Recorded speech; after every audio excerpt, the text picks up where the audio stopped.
Nangyari na ang dating fantasy lamang ng mga Pinoy volleyball fans. Alas Pilipinas, ang dating hinuhusgahan, nilalait at kinukutya ay unti-unti nang umuusad at gumawa pa ng kasaysayan sa Philippine volleyball. At Bella Belen nakaganti na rin daw sa ginawa ng isang Indonesian player. At ang iba pang nangyari sa awarding ceremony ng CV League at ang kaguluhan sa Under-17 Women's Volleyball World Championship.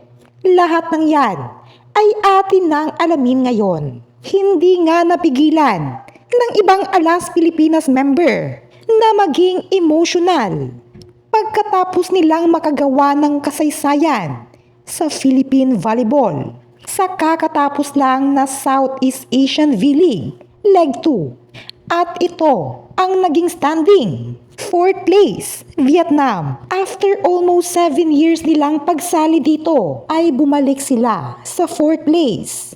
Bronze medalist naman para sa Indonesia. At ang pinaka-highest medal din nila ay nakamta nila noong 2019 at almost 7 years na rin na hindi nila ito nakuha. At for the first time, silver medal, Alas Pilipinas, na almost 7 years din nila itong hinintay. At gold medal naman para sa Thailand. At sa awarding ceremony, Best Outside Spiker, si Ea Laure ng Alas Pilipinas. At first time din ni Ea Laure na makatanggap ng international award. Kaya gano'n na lang siya ka-emotional. At ang isa pang Best Outside Spiker ay nakuha naman ng pambansang tita ng Thailand na si Sasipapron Jantawisut. At Best Middle Blocker ay nakuha naman ni Tatdaw ng Thailand at Tranti Bichtui ng Vietnam. At back-to-back Best Opposite Spiker naman ang ating isa pang kabayan na si Alyssa Solomon. Best Setter ay nakuha ni Pornpun Gidpard ng Thailand na kwinestyon ng karamihan. Bakit hindi si Gia ang nakakuha? Dahil based naman sa stats, panalo si Gia de Guzman. At Best Libero naman ay si Inda Goretno ng Indonesia. Kaya't marami ang nagtaka. Paano nga ba natalo ng Alas Pilipinas ang Vietnam at Indonesia? Unahin muna natin sa Vietnam. Ayon nga sa mga Vietnamese volleyball fans, mga bata pa ang kanilang pinadala for experience lamang dahil ang kanilang mga main players ay naghahanda umano sa tornamentong susunod nilang sasalihan ng AVC, Continental at Asian Games. At wala rin ang kanilang main coach. At pinagod pa ng mga Alas si T4. Kaya't ito ang naging perfect timing natin upang manalo na sa Vietnam. At pagdating sa Indonesia, dahil pinaglalaban nila ang silver medal, malalang puksaan at bakbakan nga ang nangyari.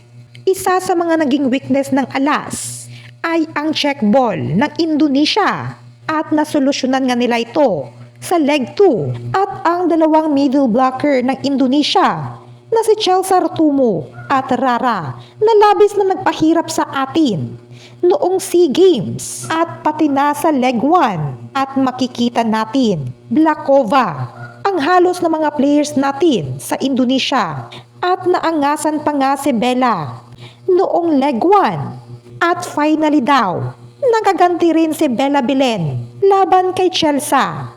At ang mismong Indonesian player na ang nagsabi, blocking at defense ang ginawa ng Alas Pilipinas, kaya't nagawa nilang talunin ang Indonesia. At ito na siguro ang pinakamagandang pagtatapos ng Southeast Asian V-League dahil lahat nabigyan ng confetti at napaka-memorable din ito para sa ating Alas Pilipinas. Dahil sinong mag-aakala noong leg 1 sa Vietnam ay hindi man lang tayo nakakuha ng medalya.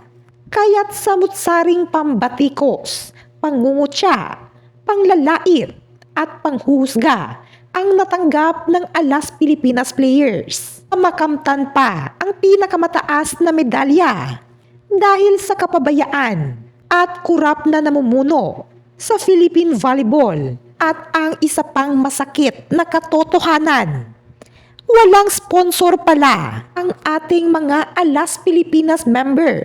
Kaya't 1, 2, 3, go!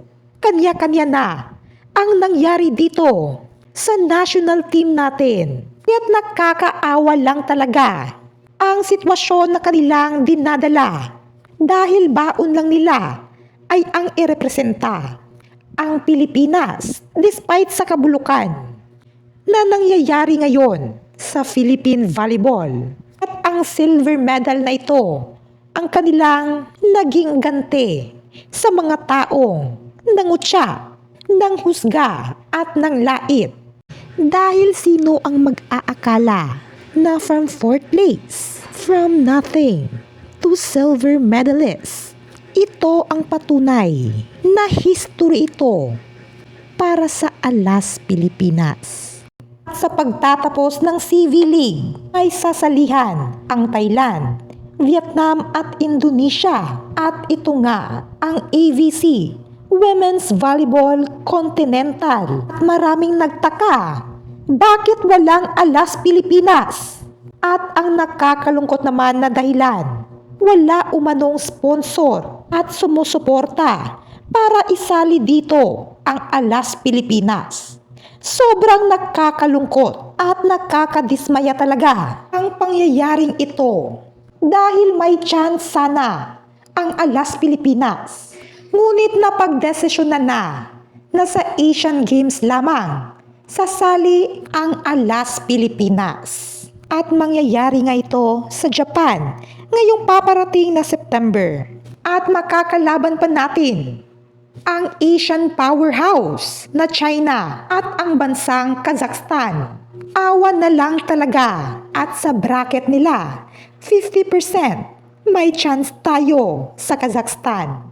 Hoping and praying. Kaya sa ngayon, hiling ng mga fans naway i-invite sana ng PVL ang Alas Pilipinas sa PVL Invitational. Dahil aminin man natin o sa hindi, masyadong naging boring ang nangyayari ngayon sa PVL on tour. At dagdag ito ng excitement sa mga fans dahil pwede nating matutunghayan ang labang Green Line versus Alas Pilipinas.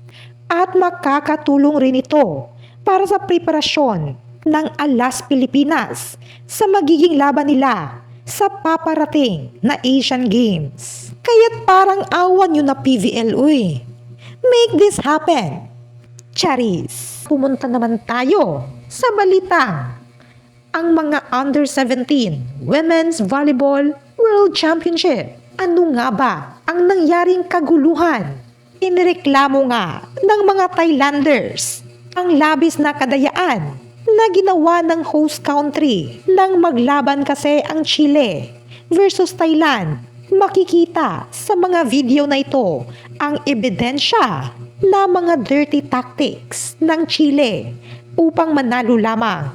At sa laban ng Under-17, Alas Pilipinas versus Tunisia, makikita kung paano inangasan ang ating kababayan na si Kyra Celis. Hindi na nga ito nakapalag, ngunit buti na lamang, tinalo pa rin nila ang mga Tunisia. Si Kyra Celis nga ay napabalitaang pupunta sa DLSU Women's Volleyball. Kaya't hiling ng mga lumot fans, pakituruan nawa ang batang ito kung paano ang tamang swag. Huy, kayo, ano ang masasabi niyo patungkol dito?